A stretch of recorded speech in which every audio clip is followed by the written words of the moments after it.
Hello,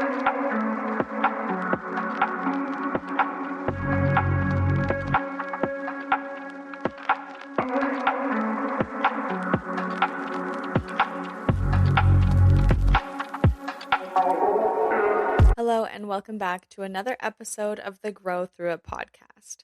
My name is Julia, and today we are talking about the missing piece in your fitness routine. Before we get started, I just want to acknowledge that I missed last week's episode. I did not pre-record like I originally planned when I started this podcast. I planned to have several episodes pre-recorded in case anything came up, but that wasn't happening, and I was recording weekly, and last week I really was not feeling good, and I really needed the mental and physical break. So sorry I missed last week's episode, but I am back, and I plan to try and get my episodes pre-recorded again and catch up with that. But today I wanted to talk about this missing piece in your fitness routine because I think it is so important, and a lot of people don't know much about it and don't put it in their gym routine. And even if you are not going to the gym regularly, you don't have a workout program, that is totally fine. This episode is valuable for every single person, regardless of your fitness level, regardless of your fitness program. It is valuable for everybody. So what I am talking about is mobility. Mobility is your ability to move a joint through its full range of motion with strength, control, and stability. So it's not about being flexible. I think sometimes people get flexibility and mobility confused. It's not being able to stretch really far. It's really about being able to move your body optimally. For example, flexibility might mean you can reach down and touch your toes. Mobility means you can move through regular body motions like squatting, lunging, reaching overhead, or rotating your body with control and with no pain. So I have always been quite flexible because I was a gymnast, but I can actually be hypermobile. And that's actually caused more injury because I didn't have those muscles and strength and control that protected my joints. So why does mobility matter? Number one, it helps with injury prevention. So your body is so connected. I recently have been having bad knee pain, and this actually has been going on for a while, but I recently figured out, or think I figured out, the reasoning behind it. I thought it was an actual knee problem, but I'm realizing that I think it's coming from my hips because my hips have been so stiff, especially lately. And when I loosen up my hips, my knee feels way better. When my hip is really tight, my knee is a lot worse. So your body is so connected, and just because you feel pain in one area of your body, it might actually be coming from somewhere else. Moving your body in an optimal way will help prevent that. You can be strong and lift weights and exercise, but if your body doesn't move well, eventually you start compensating, which leads to stiffness, pain, and injuries. Number two, mobility can help improve performance. So if your joints are moving properly, you're going to get a deeper range of motion in your exercises, and you're going to have stronger and healthier lifts. So if you are someone that goes to the gym and lifts weights, you know that if you are squatting and your back is hurting, or your hips are really tight, or you have knee pain, you're not going to get as low in that squat. Same thing with bench press. If you're benching and your shoulder is in pain, or your wrist or your forearm, you're not going to be able to lift as heavy. So incorporating mobility exercises to help with those areas will help you have stronger and healthier lifts. Number 3, it helps with pain management and recovery. After my car accident, the only thing I was really able to do was mobility and physio exercises. And that is one of the things that really helped with my pain. I notice when I am feeling really stiff, especially if I went for a hike the day before or if I had a really long day at work, once I go down into the gym and do some mobility exercises, I feel so much better. I feel like I can move better and I have way less pain. Number 4, it helps with aging. So, doing mobility exercises can help you for the future, not just now. It will help you to be able to do things you love long term. Because if you don't take care of your body now, you may not be able to do things you love later on, especially if you love to do things like hiking or snowboarding or lifting weights or playing a sport. If you're not taking care of your body, then it probably won't last long term. You might be able to do it now because you're young and you're able to bounce back a little faster. But doing mobility exercises will help you maintain that so much longer. Next, I want to talk about why our lifestyle creates stiffness. So, I'm sure a lot of you feel this day to day. You're feeling stiff, you are in pain, or you hear people complaining about being stiff or in pain. And there are several reasons for this. So the first one is because we sit all day at desks or we're driving, we're commuting to work, but most jobs nowadays require you to sit at a desk. I'm lucky where half my day is sitting at a desk and half my day is on my feet coaching. And that's a really great balance for me because it's also really hard to be on your feet all day, but sitting at a desk can cause a lot of pain and stiffness. The next one is poor posture, being on technology. We've all seen how people sit on their phones and how we're slouching, our shoulders are getting hunched over, our necks are getting cranked looking at our phones or our laptops. And obviously, that is not good. The next one is repetitive movements at work. If you have a job where you have to do really repetitive tasks, that can cause a lot of stiffness.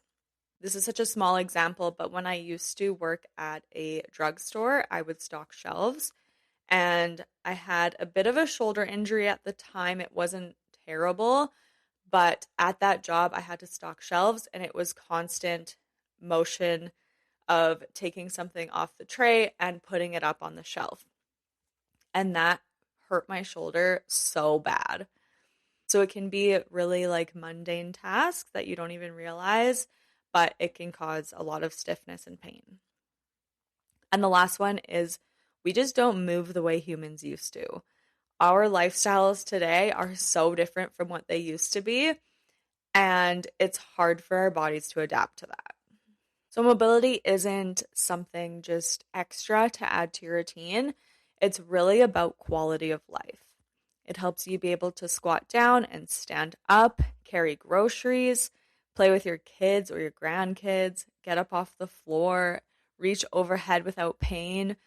Those seem like such simple examples, and especially if you are young listening to this and you don't really think about those things, it seems a little silly to even mention. But a lot of people are not able to do those things, and it's a real struggle, especially as they get older. So doing mobility exercises will help you be able to do those things long term. I hear people say a lot, oh, the joys of getting old. If someone is in pain, or I see people struggle to stand up from the floor, and people just think it's a natural part of aging or how it'll be forever, but it doesn't have to be. So if you are young or if you don't experience any of this pain, know that if you do this now, you will be able to play with your kids or your grandkids. You're going to be able to do the things you love much longer than majority of people because they're not going to be doing this. Or if you just want to be able to do more things without pain, this is a really great solution. So here are some signs you might need more mobility work. feeling stiff when you wake up, tight hips from sitting, knee pain while squatting, shoulder pain when reaching up, and consistent aches and pain. I actually feel a lot of these things, not always, but they definitely show up sometimes, which tells me I need more mobility work. But you may only need to do it 1 or 2 times a week for 5 to 10 minutes. It just depends on your body, your past injuries, and just your lifestyle. So for me, because I have had a lot of past injuries, and especially being an ex-gymnast and my car accident, I need a little bit more mobility than probably majority of people because there's a lot of different things I need work on. And I will get into that in a little bit, but I just want to quickly talk about how my car accident changed my perspective. Because before my accident, I did do a little bit of mobility training, but not to the extent I do now. And I didn't understand the importance of it like I do now. But I had to do mobility to recover from my accident, and now I can see how much it helps me. I get stiff hips and back from work or from sitting, and as soon as I do that mobility work, I instantly feel so much better, and it sets me up for success for the next day as well. We also do mobility training in gymnastics as well because as an ex-gymnast and as a gymnastics coach, I know the importance of proper movements. I had so many injuries from gymnastics, and I really want to prevent that from happening to my gymnasts because back then this really wasn't a priority.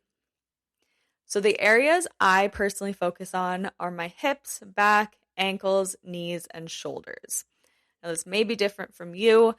Those are the areas that I feel I need the most work on and the areas that I know are going to help me. I work my hips and back because again, they get really stiff because of my injuries and because of my accident. So those are kind of the biggest things, especially right now. I'm really focusing on my hips because I needed to get that sorted. I notice when my hip is tight, it's usually like in my glute kind of, but it goes up into my lower back and then it goes down into the front of my hip and down into my knee. So I can feel that it's radiating. And whenever I loosen up that muscle by foam rolling or getting a massage or just like self massage, it helps so much. So I really focus on hips especially. I also focus on ankles and feet. And this literally takes like 2 minutes out of my day, but it's really helped me with running and with hiking because I used to get a little bit of foot pain when I was running in my arches. But since I started doing the foot and ankle mobility work, I haven't had any pain at all in my feet. And with the ankles, I know that I used to be really prone to rolling my ankles, but I'm starting to do more ankle work, and that is going to prevent me from getting injured, especially when I'm hiking. My knees, like I said, I've had knee issues for a while, so I do some knee work, mostly because when I am hiking and I'm going downhill, that can be really hard on my knees. So doing some preventative measures to make sure I'm not in pain is really important to me.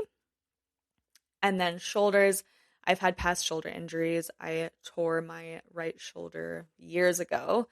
I never got surgery or anything. I just did physio or mobility exercises to help strengthen it up. And it hasn't caused me pain really in a long time. Sometimes I'll feel it a little bit if I'm overdoing it. If I'm like, for example, throwing a ball over and over, I'll start to feel my shoulder. And I have to be careful of the range of motion of my shoulder because my shoulders are hypermobile and they like partially dislocate at a certain point when I'm moving them. So I have to be careful about where I'm putting my shoulders. But for the most part, my shoulders are so much better than they used to be. And I don't do a ton of shoulder mobility anymore, but I think I'm going to start incorporating that again as well because I'm changing up how I'm doing my mobility. So I used to do two or three like full days of mobility training. And actually, after my accident, I was doing physio exercises every single day. And to me, physio exercises and mobility are the same thing. So I might use one or the other term, but I was doing it every single day. Then when I started 75 Hard, I had to do a 45-minute workout. I was able to weightlift again, so I wanted to do that. I was trying to balance the physio exercises and my regular workouts and the walk outside, and it was obviously way too much. Then I started to switch it to just doing 2 to 3 days a week of like a 45-minute mobility training workout. And I think I will still do one full day of mobility training, but there are so many other things I want to do, and I feel like I've found a better way to incorporate it. So I'm starting to just do a 10 or 5 to 10 minute warm up after each workout in the gym of doing mobility exercises. Now, for you, this might look different. You could literally do 2 to 3 minutes of a mobility warm up before your workout, depending on what you're working out. For example, if you're doing an upper body day, you could do some shoulder and back mobility. If you're doing lower body, you can focus more on hips and ankles. For me, because I do need to focus on more areas, mine's going to be a little bit longer, but you can do what works for you. But I think this will be a lot better for my schedule to just do 5 to 10 minutes of mobility before each workout and then doing one full day of mobility because there's more exercises that I want to do. You could also do 5 to 10 minutes during your cool down from a workout. I'm prioritizing after every workout to stretch and foam roll for recovery. So that's kind of my cool down for each workout.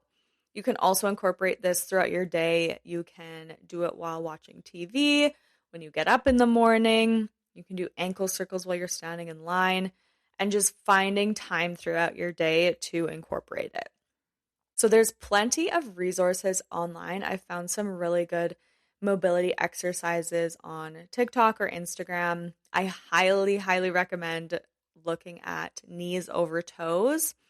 He's on Instagram and he has really great mobility exercises. I do a lot of those. But I just want to tell you a couple of the ones that I do. So I'll start with shoulders. I'll go top to bottom. So with shoulders, I lay flat on the floor, face down, and my arms above my head. So this is called the I position. Your thumbs are going to be up. I push down my arms or my hands into the floor for 10 seconds. Then I do 10 arm raises and then I hold for 10. And then I do the same thing in a Y position, a W or goalpost position, and then by my sides as well. So if that's confusing, I can try and find a video to send it to you. But it's I, Y, W, and then by your sides. I just do that one set of those, and that is really good. We do that in gymnastics a lot. For my back, I do cobras. So I lay, again, face down on the ground. My hands are underneath my shoulders, and I just push myself up off the ground. So my back is arched, and then I come back down. I hold it for like a second or two, and I do 10 of those. I also really like this one where it's going to be really confusing to explain, but you're kind of laying on one hip. Your top leg is over top of your bottom leg, and then you're balancing on your elbow. And you're kind of just doing rotations. I'm sure you can just look up trunk rotations, but you're kind of laying on your side on the ground. So you bend your top arm, you go rotate towards the floor, and then you rotate up towards the ceiling. And you can kind of just feel what feels good for you. I do 10 on each side. I do this before every single workout because, again, my back gets pretty stiff, and this really helps get my back feeling better. So I do that one. I also really like cat-cows. Those are really great for your back. And then I do back raises as well, or Supermans. So sometimes I'll just lay face down on the ground, arms by my ears, legs together, and then I'll lift my arms and legs at the same time and come back down. Or I'll go on a back extension machine at the gym, and you just lay over it and you raise up and down. I use a weight. You don't have to use a weight. So those are all really good for your back. For my hips, I sit in 90-90. If you don't know what that is, you're going to sit on the ground. You're going to put one leg in front. Your knee is going to be lined up with your hip, and then your ankle is going to be lined up with your knee. Same thing in the back. If you are confused as to what I'm saying, just look up 90-90 hip mobility on Google, and I'm sure you can find an image. But I sit 90-90. I either do windshield wipers, or I will sit nice and tall, and then I will lean forward and go down as far as I can without lifting my legs up, and then come back down with a straight back. Those are really, really great. I do it on both sides, usually 12 reps on each side. I also do hip circles, laying on my side on the floor in a tabletop position with your hands underneath your shoulders and knees underneath your hips. I rotate my hip, I keep my knee bent, and I rotate my hip in a circle. One direction for about 8, other direction for 8, and then I switch sides.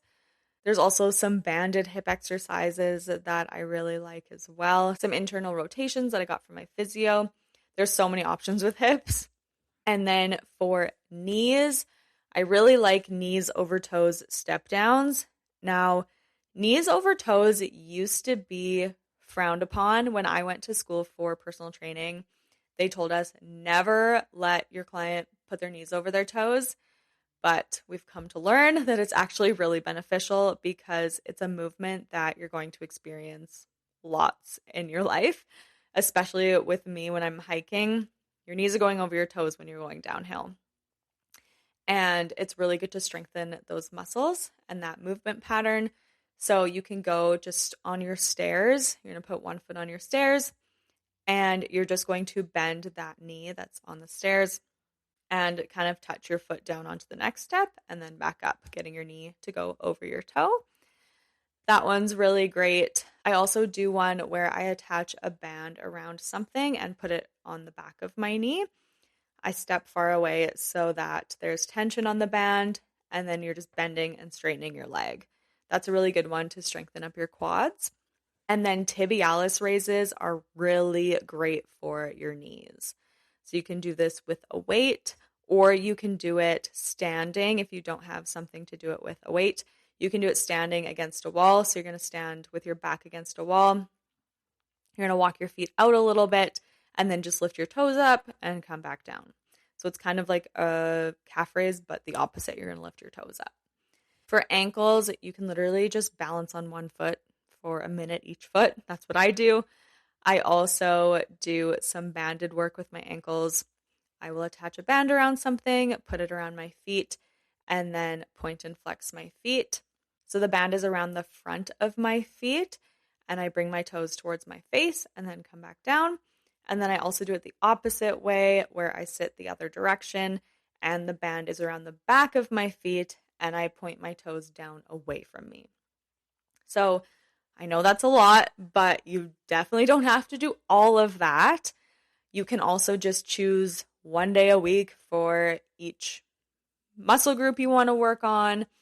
You can literally just choose 2 or 3 exercises and do them once a week. This doesn't have to be extensive. Again, for me, I need it to be, but it doesn't have to be for you. You can see what works best for you and incorporate it slowly. You don't want to add all of these things in at once, but pick 2 or 3 exercises that I mentioned, or you can go to Knees Over Toes on Instagram.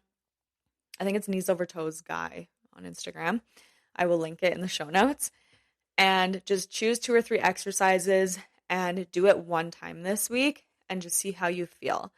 And then you can add in more. You can see which ones are most beneficial to you, which ones make you feel the best. but I really recommend doing mobility work. Again, even if it's just for a couple minutes a week or a day, because it's going to help you so much long term.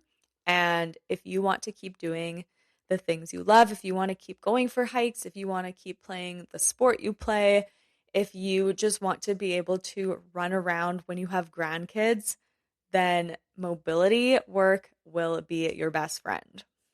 So I hope you try some of these exercises. If you do, let me know what you think of them. You can DM me on Instagram. If you have certain mobility exercises that you love to do, I would also love to hear that if I haven't mentioned those ones already. And as always, if you have any questions, you can DM me on Instagram at growthroughit.pod. You can also suggest future topic ideas or ask anonymous questions using the link in the show notes. If you enjoy this podcast, I would be so grateful if you left a rating, review, and follow or subscribe and share it with someone you think would benefit from it. Thank you so much for listening, and remember that you are worthy. See you next time.